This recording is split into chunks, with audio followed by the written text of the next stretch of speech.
Hello guys, welcome back to another video of HTML course. So in my last video we were talking about HTML elements. So we will discuss further. The most important thing whenever you will start any tag, never skip the end tag because if you forget it, all the page structure will go on worse to see.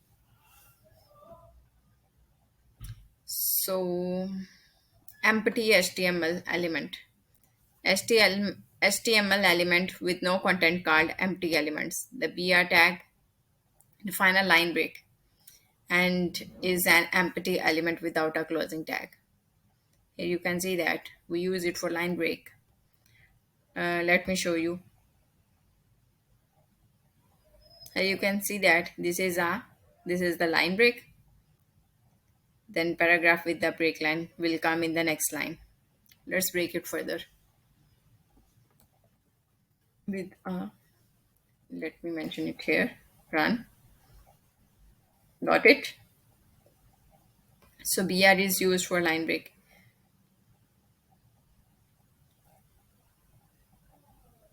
There is one more important thing. HTML is not case sensitive.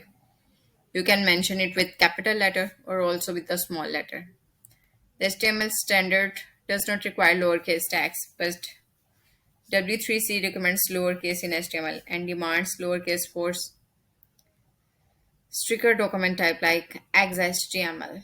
So I will recommend you to use smaller or lowercase tags. So it's the again same thing. So we are going to the HTML attributes. So what are the HTML attributes? All HTML elements can have attributes. Attribute provide additional information about the elements. So if you remember that in image tag we have the further attributes of width and height or the alt. So these were the attributes of image tag. Attributes are always specified in the start tag. Attribute usually come in name value pairs like name is equal to, and you can place any value, or you can define any value to the name tag attribute. So let's have a look here.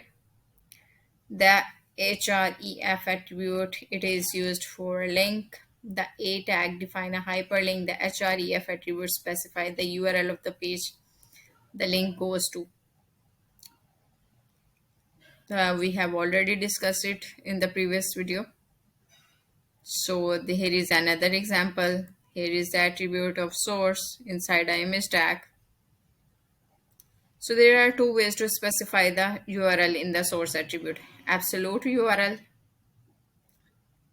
as source and the complete URL.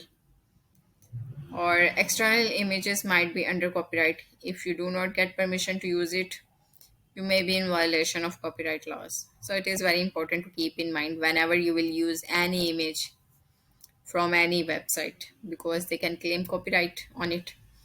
So here is another example or another way of relative URL. Links to an image that is hosted within the website. So here you no need to write down the complete URL. Rather you can mention the directory. You can skip the main to main section, or you can mention the path according to your own website. So if the URL began without a slash, it would be relative to the current page. For example, this one. So it means the page image is related to the same page. If the URL began with a slash, it might be relevant to the domain.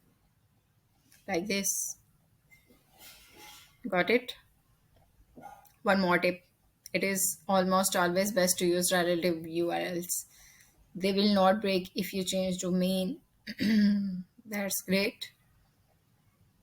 So we already discussed about width and height attribute, alt attribute of the image. Oh, so there's we will cover style attribute in the next video. So keep in touch.